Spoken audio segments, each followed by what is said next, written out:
abolishing the Federal Bureau of Investigation. Where did we start with before? So, Tim. Well, as I already said, we absolutely need to get rid of the FBI. And as I said before, rhinos use investigations as cover to not actually do anything. Kevin McCarthy said one time keep answers yours. What's shorter that? this time. Let's try to keep answers because it's rapid fire. Okay. 10, Why 10, didn't 15 seconds. I said yes. Yeah, you're good. You're good. Sorry, I didn't clarify that this one rapid fire means like instead of the full minute, you guys are going to do like little quick. You can say one or two things, you know, if you want to try from a point, but we'll keep you so Tim is yes, you would abolish them. Gail, what's your take? No. The FBI does a lot of things. The FBI does a lot of good work too. There are bad apples in every single agency, department, business, home. Everywhere, right? So how do you hold the FBI accountable? Well, you have to root out where the problems are, and certainly you have to find out how it's happening. But to get rid of a whole FBI, I don't think that makes any sense. I do know for a fact that, listen, I worked as a reporter for 30 years. I obviously knew a lot of FBI people, and they do a lot of important work. All right, Russell, would you abolish the FBI? No, I would not. I would just make sure that we had more oversight over them. That's what we should have. And it should be done in a way that protects national security. Okay. I think, frankly, abolishing the entire department and letting all these people off the hook is letting them off easy. I want to drag them through the mud like they have to President Trump and his supporters. And Steve Bannon says we won't abolish them. We will investigate, litigate, and incarcerate them.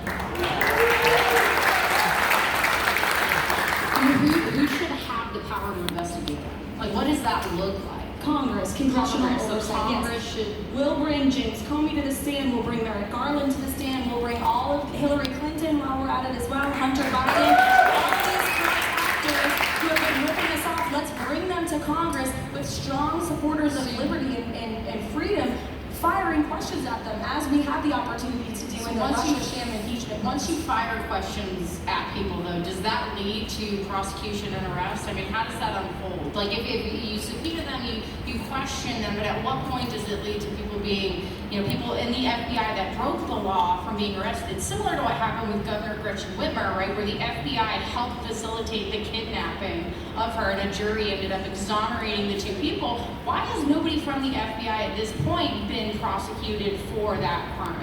I agree with you 100%. Corrupt Democrats have not been held accountable for way too long, and that's why we must take back the House with a strong majority that will go on offense, investigate, litigate, and incarcerate these people. And when we get rid of the bureaucrats, the corruption at the top of the chain, then you'll actually be able to see law and order prevail again. All right. Next rapid fire question. Would you approve money for a COVID tracking database? My first. Yeah. Well, did you start first last time? Gail. Support, would you approve money for a COVID tracking database? This was a suggestion from No. voters. No. Okay, That's no. Russell? Yes, no databases, especially for gun owners. No database? No. No. Yeah, the idea that the CDC and Fauci are going to track us, absolutely You not. scared me. You started off, you said, yeah. I was like, all right, we're good. Everyone's good on there. No COVID tracking databases. Here we go again. If elected, who will you support for Speaker of the House? Gail, I think you already gave us an indication earlier. Okay, given who's there, Scalise, I would pick him. Scalise. All right, Russell? I've not made any decisions on that. I'm trying to stay focused on what I'm doing. You're gonna plead the fifth. Got it. All right, Caroline. I'm focused on winning this race, earning the support of the people of this great state. That's why I am the grassroots candidate in this race. So we'll see when we're elected, when we win on the 13th, and then we beat Chris Pappas and take back the House. All right. How about you, Tim? Do you have a name you want to throw out there? Well, that's a complete dodge. You've already endorsed Kevin McCarthy for speaking. You've done it in writing, you've done it on camera. So that's a total dodge. The insider you're referring to supports and has endorsed and given money to Matt Mowers, the guy who You didn't show endorsed up for him as today's well. debate. You endorsed him, and he still didn't endorse you. It's sad. You've done it in writing and on camera, and you have an opportunity to say that you're not going to vote for him for speaker, and you dodge the question. It's that simple. It's that simple. I'm not involved in the insider DC games. You did it on camera. You endorsed Kevin McCarthy in writing and on camera. Kevin McCarthy supports Matt Mowers. He is funding That's and right, endorsing and you've supporting endorsed his him. campaign You've for endorsed him Congress. in writing Would you and on camera. vote for him for speaker? We don't know. She who's won't running answer for the Speaker of question. House yet. All right. Who would you support, Tim? I'm going to win this race first. I'm not No, you're focused not. on my next job No, down you're in not. Washington, D.C. Yes, I am going to win this race, and we're going to give New Hampshire a conservative seat at the table in Washington. That's who I'm supported by, more so than you, Tim, more so than Tim, any who would candidate you on this support state. for speaker? Holding Kevin McCarthy's water does not make you a conservative fighter. I would vote for someone in the Freedom Caucus that's going to stop this system of Any basically names you wanna throw bribery. out there? Chip Roy or Andy Biggs, real constitutionalist Freedom Caucus fighters.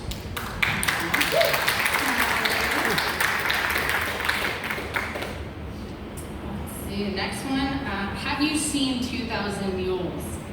We start with you, Russell. Only the previews. Only the previews. Yes, we actually kicked off our campaign headquarters opening with a viewing of 2,000 Mules. I know a few of you came. It was wonderful. Thank you. And every person in this country should watch it. Gail? Like Russell, I've seen the previews. I haven't had time.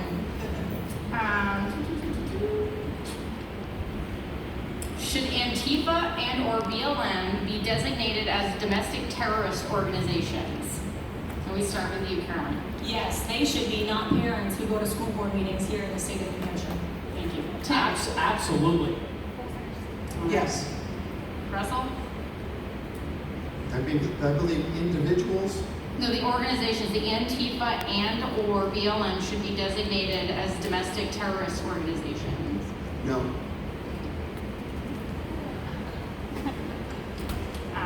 Okay.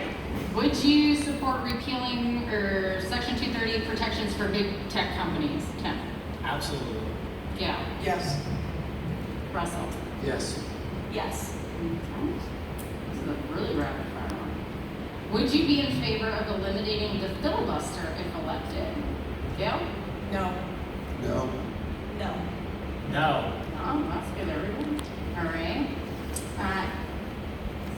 If elected, when you come back to New Hampshire, will you allow the GIP to host a town hall event? Russell, Will I allow it to the Government Integrity Project, will you allow them to host a town hall for you if you get elected? Probably not. I would have to investigate them some more, but probably not. It's the organization that put on this debate. Oh. Sorry, guys. Ken, they need to investigate you. Yes, you can investigate me. So you'd give them you'd let them do a town hall. My gosh. I'm Yes. assuming. Okay. That's why I'm here. Caroline?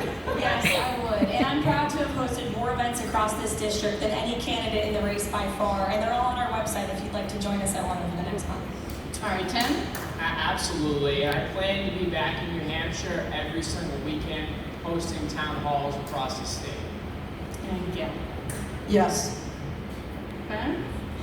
We'll get another good one. Would we leave off on? Do we start with you, Russell? It's me. Oh, it's you. Okay. Great. Question. What is a woman? I love it. We know what a woman is, and can I just say, if I may, please, I've been the most outspoken candidate, arguably in the whole country, on this woke transgender war that the Democrats are pushing on us. I'm proud to be a woman. I'm proud to be a former collegiate athlete right here in New Hampshire. And under our watching Congress, we will not allow men to compete against women in the United States of America. That's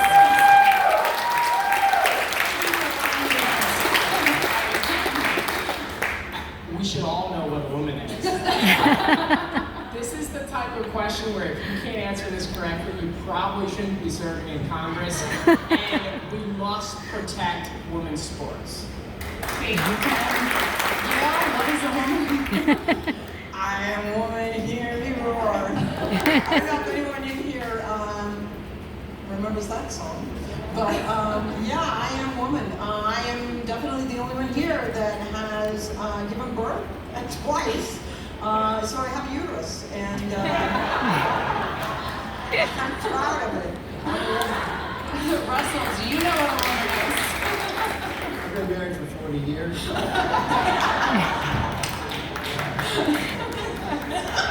Great answer. These are great. Alright, what is the one? Let's see. What was the other one? And then, did you support the overturning of Roe v. Wade, the Supreme Court decision? And I think we started with Tim. Absolutely, and I'm proud to be the only person on this stage that wants to take action in Congress to protect and defend life. I believe life begins at conception. This is personal to me because of my brother Taylor with special needs. You see in so many countries like China that they just abort babies en masse that have special needs. It's sick. We have to get something done. We need a congressman committed to taking action on life. That's what I'll do in Congress. Absolutely. The decision about what happens regarding abortion belongs in the state. It belongs to you. And your representatives will talk to all of you on what you want, and that's what it should be. We are not Texas or Louisiana or any other state. We are New Hampshire. I support the New Hampshire law. I approve of the decision as well. As a pro-life Republican, 10 years in the Senate, I did multiple small steps in the right direction to protect the unborn. And I believe that starts. Life begins at conception. Thank you so much for that. Yes, I immediately and publicly applauded the overturning of Roe v. Wade. All right, and I think we have maybe like time for one or two more questions from the audience before we let you guys make your closing statements. So we'll just do this one from Don Bolduc. Is it true that you would be in favor of a federal sales tax, and would you cut Social Security and or Medicare? So we'll start with that, yeah? I don't know who they were addressing with this. We'll just say, would you be in favor of a federal sales tax, and would you cut Social Security and or Medicare? The first one, no federal sales tax, absolutely not. The second one, regarding Social Security and Medicare. My mother's on Social Security, she lives on that. And so certainly there are a lot of people, thousands of people in New Hampshire who live on it. So no, we have to find a way to fund it. I've paid into Social Security for over 40 years. So no, we have to find a way to fund it. Thank you. Russell? So both answers or no? Okay. Well, second on. Are we still in rapid fire mode? Maybe you can take a little longer. We want to make sure you No guys and no. I don't support any more federal taxes of any kind, and we will not cut Social Security. If you've paid into the system, as President Trump promised, we will deliver on that promise for you. Tim? So we shouldn't be creating new taxes. That's what the Democrats want to do. We have to keep the promises we made to our seniors when it comes to Social Security and Medicare, but we also have to recognize that the way things are going right now, they're going bankrupt. So unless we overhaul these programs, they're not going to be around for too much longer.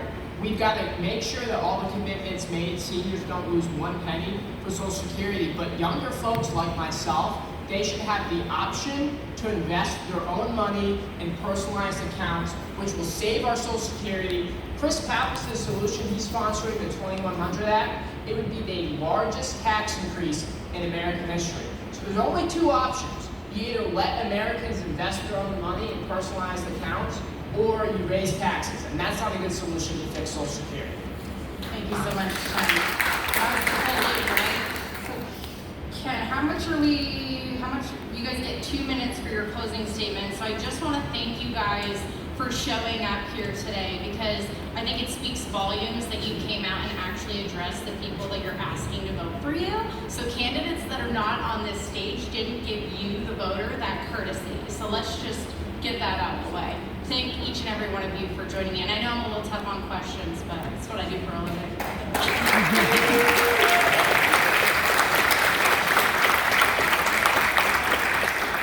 The way it works is because we started with you to open, I think we are starting with you, Russell, to close, and then we are working back this way. So you each have 2 minutes. Russell, we'll start with you. Thank you. I'd like to start with thanking my wonderful wife for 40 years of a really, really good marriage. I don't know how I could ever accomplish what I have, being in business for 38 years, the hard work it takes to do that, raising 5 children. Would never have done that without my wife. first, she's a woman. And then having 7 grandchildren, and just the fact of having the opportunity in New Hampshire to run a small family business that my father started in 1954. Balancing our budgets, making sure we had good pay and good benefits. And I talk about benefits. We pay 100% of health care for all of our employees. No money is taken out of their paycheck. We also have a profit sharing where we would, any money that they put away in the 401k, we match 50% of that, up to 6% of their pay. That's my start when I thought that, well, why don't I bring this experience to the state senate? First, I went and talked to my House of Representative persons, and I said, are you going to run again? You're doing a good job. I don't want to run against you. They said, well, why don't you run for the Senate? He's voting for an income tax. So that's how I got into the Senate. And then when I was redistricted into a Democrat district, and that's when I met up with Maggie Hassan wanting an income tax. New Hampshire is better off by me running in a Democrat district and winning against Maggie Hassan and stopping the income tax. I would like to do the same thing that I did in Washington, like that I did in Concord, and do it in Washington for you. We cut the deficit. We made sure there was no income tax. We cut the spending. We made sure that we had a surplus at the end of the year. Those things are so much needed to be able to stop the inflation, secure our border, and return election integrity. I have those experiences. And thank you very much. Russell Prescott. Thank you so much, Russell. I want to thank all of you for being here because you're the ones that are going to be going and voting, and that is such an important job. So thank you to all of you for being here today. I hope I made my point that the 3 things that I'm most intent on working on immediately are stopping the spending, finishing the wall, closing the border, and a parental bill of rights. That's what I want to do immediately. Why did I get into the race? Well, 30 years as a journalist, mother, grandmother, military spouse, almost 4 years overseas, and I look at these little babies and I say, what kind of America are they going to live in? What kind of America are they going to grow up in? Are they going to have the opportunities? My husband's here too at 36 years. Thank you, honey. He stood by me every step of the way. And I've stood by him every step of the way. And that is how you create a solid foundation. Because if you don't have a solid foundation at home, you're not going to have a solid foundation anywhere else. We have to take our country back. We have to take our country back. That's why I'm running. We have to take our country back. New Hampshire's lost its voice. Chris Pappas does not represent us. He does not represent us. I still have a voice, and I am willing to use it. And I will speak up for my children and my grandchildren, because they don't have that voice right now. But all of us do. That's a privilege. I have fought my entire life for the freedom of speech and freedom of religion. Those are the 2 things, those are the 2 battles that I've taken my entire life. I will continue those fights. If not in Washington, somewhere else. But that's what we need to do, is we need to take back our voice. And I can do that. Thank you so much, Jill. Sorry, where's my timer? I didn't see it on the You didn't screen. shut off the phone. Well, I didn't see that timer going for the 2-minute closing, so I set it on my phone so I could get you out of here at the right time. So Tim, take it away. Well, I just want to thank you for hosting the debate. I want to thank you all for coming. As many of you know, my brother Taylor with special needs is one of the most important people in my life. He loves our country. He loves God. He loves President Trump. And I first got involved in the community to help his group home stay open. It was at risk of closing. 12 people with disabilities, some that don't have siblings, would have been at risk of moving into the foster care system. Just a total disaster. And I saw politicians in this state, and this was at a young age for me. I saw them not care about those that were the least fortunate in our community. And just to be blunt, it pissed me off. It lit a fire under me That's why I'm so steadfast against the corruption. It's why, and some people say I'm angry, but I'm so pissed off about what's going on in this country. I'm tired of the rhinos. We need people that will be tough. There's a lot of nice people on this stage, but we need someone with a backbone. I've got a 100% from the HRA. This is New Hampshire's constitutional group. You can know exactly where I will stand. I'm proud to be endorsed by Senator Rand Paul. I'm the only person in New Hampshire. I'm one of only 5 people in the whole country that's earned Senator Rand Paul's endorsement.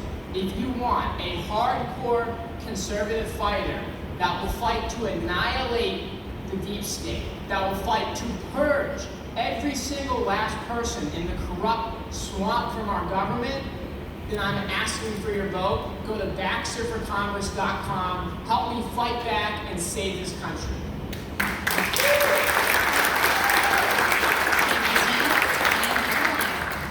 Well, thank you to the Government Integrity Project for the hard work you put into today. Thank you to my 3 of 4 opponents for actually showing up. And thanks, Heather. I wish all of the hacks in the White House press corps had the honest line of questioning that you do that I used to deal with in President Trump's White House. And thank all of you for coming. It has really been the greatest honor of my life to campaign across my home district over the last year and meet so many wonderful people. I grew up, again, just down the road from here in a hardworking small business family. And I went to St. Anselm College. I was one of the first in my immediate family to receive an undergraduate degree. And then I applied for that job in President Trump's White House because I believe wholeheartedly in putting America first. And we are seeing the opposite of that right now in Washington, D.C. The leftists and the weak Republicans are destroying our country as we know it. And we deserve someone who is homegrown here in New Hampshire, who will go to bat against the establishment and put America and New Hampshire first again. I've been very outspoken, as many of you know, throughout my campaign on the issues. And I will continue to be that outspoken, unapologetic, conservative voice in Washington, D.C. I will fight for term limits to drain the swamp. I will fight to abolish the Department of Education, as I said, and give parents here in our state a greater voice. I will fight to stop the reckless spending that's sending our country into debt. I will fight to shut down our southern border. And I will continue to fight against the culture war that the Democrat regime is waging on our country. It is brainwashing my generation. Your children, your grandchildren are being taught to believe in socialism and to hate each other and hate this nation. And that is my pledge to you, to be a strong, unapologetic fighter in Congress. And I humbly ask for your support on the 13th of September.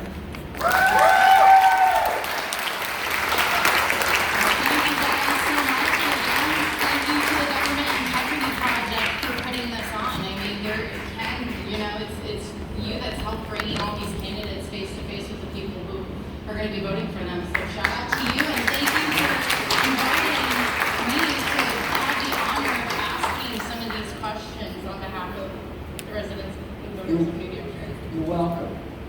I made a bold statement before this day started. I said one of these candidates is going to be the GOP nominee for New Hampshire City Hall. What do you think? Finally, we have choices. We don't have to hold our nose. We've got good candidates, plural, to choose from. You got to go out and vote. You have to go and vote. They have given you an education today. Find the one that matches your values and vote for them. And fact check them.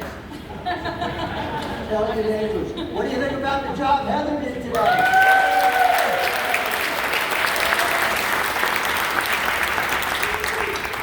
I asked her to do this. She accepted. She makes me look good. Yeah. We have some hats. MAGA Red, Government Integrity Project. Consider picking one up before you leave. We could use the help. We could use the recognition. Right? Wear this. Help us spread the word. We are here to educate people. Tomorrow, we have an event in Wyndham for the U.S. Senate. We have General Don Bulldog, we have Kevin Smith, and we have Bruce Fenton. We had the same issues that we did with Matt Mowers, the candidates not giving us an answer. Different and Chuck Norris. Chuck Norris finally gave us an answer. But I think that these candidates are not showing up because they are afraid of this lady right here. These candidates did well. No, they really did. Each and every one of you, like you guys all did so great, and I really appreciate you sharing. The questions that Heather asked are the questions that are on people's minds. They are not softball questions. Kudos to every one of you for being up here, for being prepared, for providing open and honest answers to these questions. I am proud that each of you have agreed to participate, and I wish all of you well. Before I say goodbye, Emily has asked me if I would give her the mic just for 30 seconds. Hi everybody.